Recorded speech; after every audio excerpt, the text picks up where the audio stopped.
Likey.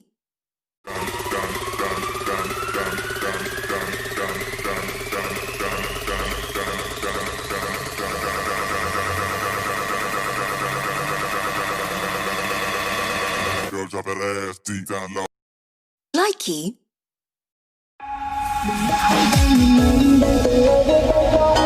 Hạnh phúc em đã đổi lời, đôi mi cây em có hay. Chẳng lẽ bao nhiêu thời gian ta yêu nhau thay tất cả là niềm đau. Rồi em nói em đúng như vậy sao? Em này đã thay đổi, thay cả tính cách yêu xưa. Em quên. Likey. Ai theo em rồi thành phố để xa tất cả âu lo. Đi cùng em cơn mưa răng bờ lối. Em nằm mây. Likey. Em gieo bao tình yêu ngàn lời vàng trong lúc say.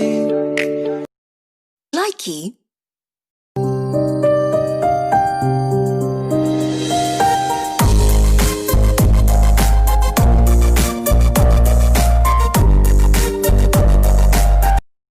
Likey. How you like me now? 我对你有好几许真迷糊，所有的纪念日记得清楚。 Likey. 在一瞬间，有100万个可能，该向前走，或者继续等。这冬夜里。Likey.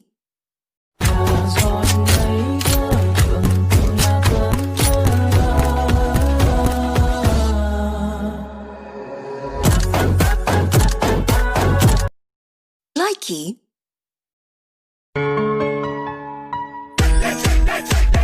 Mọi người cùng nói mai sợ anh phải đặt món của em, nhưng còn đừng có duyên sống say với thằng này không nhìn của anh càng gặp nhau. Likey.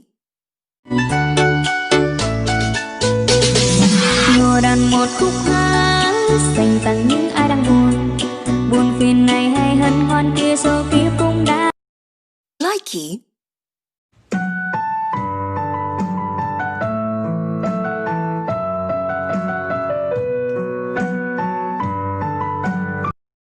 Likey.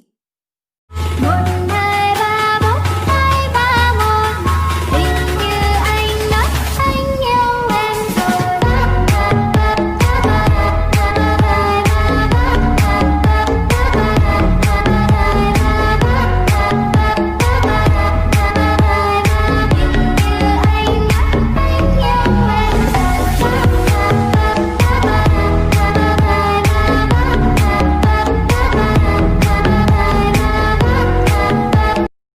Likey.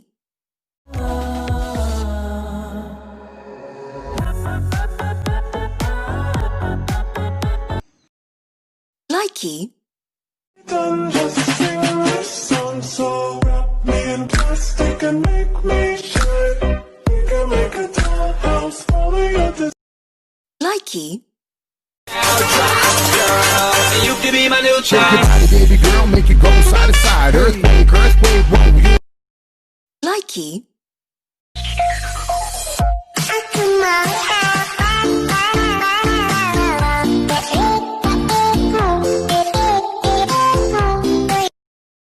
Likey.